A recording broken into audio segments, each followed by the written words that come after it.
Hi, എല്ലാവർക്കും നമസ്കാരം. ഇത് കാണുമ്പോൾ ഇതെന്താ ഊത്തപ്പമാണെന്നാണോ വിചാരിക്കുന്നത്? ഇത് വേണമെങ്കിൽ ഒരു തരത്തിൽ ഊത്തപ്പം എന്ന് വിളിക്കാം കേട്ടോ. സ്നാക്കായിട്ടോ അതല്ല ബ്രേക്ക്ഫാസ്റ്റ് ആയിട്ടോ നമുക്ക് ഉണ്ടാക്കാൻ പറ്റിയൊരു അടിപൊളി റെസിപ്പി തന്നെയാണ്.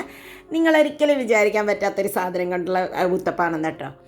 അതിനായിട്ട് ആദ്യം നമുക്കൊരു മിക്സിയുടെ ബ്ലെൻഡറിലേക്ക് ഞാനിവിടെ ഒരു 3 ബണ്ണാണ് എടുക്കുന്നത്. ബണ്ണോ ബ്രെഡോ എന്ത് വേണമെങ്കിലും നിങ്ങൾക്കെടുക്കാം ആവശ്യത്തിന്. അതിനെ ഒന്ന് ഞാൻ ക്രഷ് ചെയ്തെടുക്കാൻ പോകണം കേട്ടോ. ബ്രെഡ് ക്രംസ് ആക്കിയിട്ട് വരാം. ഞാനിവിടെ ഒരു 3 ബണ്ണ് എടുത്തിരുന്നു.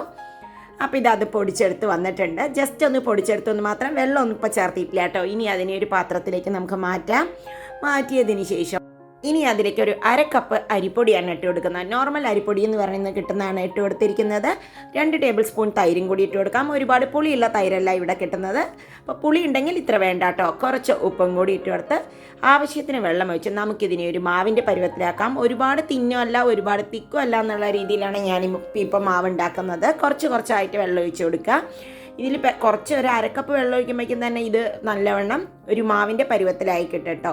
നമ്മുടെ ഒരു ഇഡ്ഡലി മാവിൻ്റെ പരുവത്തിലായിട്ടുണ്ട്. ഇനി അതിലേക്ക് കുറച്ചൊരു 3 പച്ചമുളക്, 2 ടീസ്പൂണോളം ഇഞ്ചി, ഒരു ചെറിയ ഇഞ്ചിയുടെ പീസ്, ഒരു ഒനിയൻ ചോപ്പ് ചെയ്തത്, എല്ലാം ചെറുതായിട്ടാണ് കേട്ടോ ചോപ്പ് ചെയ്യുന്നത്. ഞാൻ ഇതിലൊരു 1/2 കപ്പ് ക്യാബേജ് ഇട്ട് കൊടുക്കണ്ടേ. ക്യാരറ്റ് ഉള്ളവർക്ക് ക്യാരറ്റ് വേണമെന്നെങ്കിൽ ഇട്ട് കൊടുക്കാം. 1/2 cup green capsicum, 1/2 cup red capsicum, 1/2 കപ്പോളം ഞാൻ യെല്ലോ ഇട്ടിട്ടുണ്ട്. ഇനി കുറച്ച് മല്ലിയുടെ ഇല, നിറയെ മല്ലിയുടെ ഇല ഇട്ട് കൊടുക്കുക കേട്ടോ. അപ്പോഴാണ് അതിനൊരു ഫ്ലേവറും ടേസ്റ്റും ഒക്കെ ഉണ്ടാവുക. ഇതിൽ ക്യാപ്സിക്കംസ് ഒക്കെ നിങ്ങളുടെ ഇഷ്ടത്തിനനുസരിച്ച് വേണമെങ്കിൽ മാത്രം ഇട്ട് കൊടുത്താൽ മതി. ഇനി ഇതിലേക്ക് ആവശ്യത്തിന് വെള്ളം ഒഴിച്ചിട്ട് നമുക്കൊരു ദോശമാവിനെ പോലെ ഒഴിച്ച് ഉണ്ടാക്കാൻ പറ്റുന്ന പരുവത്തിലാക്കണം. ഇനി ഇതിലേക്ക് കുറച്ച് മസാലപ്പൊടികളും കൂടി ചേർക്കേണ്ടത്. ഒരു 1/2 ടീസ്പൂൺ മല്ലിപ്പൊടി, 1/2 ടീസ്പൂൺ നല്ല ജീരകത്തിൻ്റെ വറുത്ത പൊടി, ഒരു 1/2 ടീസ്പൂണോളം റോക്ക് സോൾട്ട്, 1/2 ടീസ്പൂണോളം ആംചൂറും ഇതൊന്നും അങ്ങനെ ഭയങ്കര നിർബന്ധമൊന്നുമില്ല കേട്ടോ. നിങ്ങൾക്ക് ഇതൊന്നും ഇഷ്ടമില്ലെങ്കിലും ഇങ്ങനെയും ഉണ്ടാക്കിയെടുക്കാം. 1 ടീസ്പൂണോളം ചില്ലി ഫ്ലേക്സും കൂടി ഇട്ട് കൊടുത്തു. ഇനി കുറച്ചും കൂടി വെള്ളം ഒഴിച്ച് കൊടുക്കുന്നുണ്ട്. ഞാൻ വെജിറ്റബിളിലൊക്കെ വെള്ളം ഉണ്ടാവും എന്നുള്ളതുകൊണ്ടാണ് ആദ്യം അധികം വെള്ളം ഒഴിക്കാതിരുന്നത് കേട്ടോ.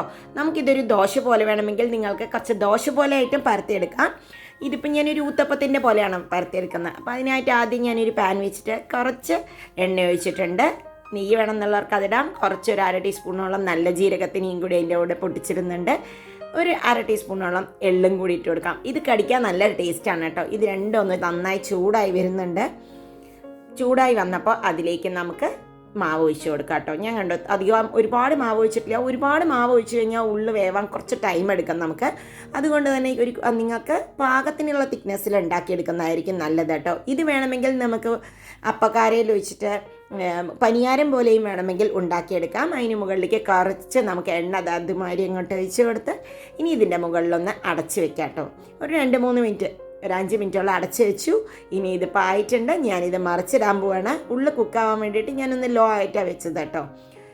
അപ്പോൾ ഇതായിട്ട് മറിച്ചിട്ടിട്ടുണ്ട്. മറിച്ചതിന് ശേഷം നമുക്കിതിനെ ഒന്ന് സോഗി അല്ലാതാവാനും ഉള്ളിൽ വേഗം കുക്കാവാനായിട്ട് ഇങ്ങനെ കട്ട് ചെയ്ത് കൊടുക്കാം. അപ്പോൾ നമുക്ക് ഓരോ പീസായിട്ട് നമുക്ക് എടുത്ത് കഴിക്കാനും ഈസി ഉണ്ടാവാം. ഇതിൻ്റെ കൂടെ നമ്മുടെ മല്ലിയുടെ ഇല ചട്നി നന്നായിരിക്കും. ഏത് ചട്നി വേണമെങ്കിലും കഴിക്കാം കേട്ടോ. ഇതൊരു ബ്രേക്ക്ഫാസ്റ്റോ ഈവനിങ് സ്നാക്കോ ആയിട്ടൊക്കെ കഴിക്കാം. കുറച്ചും കൂടി എണ്ണ ഒഴിച്ച് കൊടുത്തു. ഒരു 2-3 മിനിറ്റ് കഴിഞ്ഞപ്പോൾ ഞാനിതാ മറിച്ചിട്ടിട്ടുണ്ട് കേട്ടോ. ആവുമ്പോൾ മറിച്ചിടുക, അങ്ങനെ പറയാൻ പറ്റുള്ളൂ. ഗ്യാസിനനുസരിച്ച് നിങ്ങളിപ്പോൾ ഇത് തിന്നായിട്ടാണ് വരുത്തിച്ചാൽ ഇത്രയൊന്നും ടൈം വരില്ല, അടച്ചിരിക്കേണ്ട ആവശ്യവും വരില്ല. ദോശ പോലെ വേണമെങ്കിലും നിങ്ങൾക്ക് ഇത് പരത്തിയെടുക്കാം.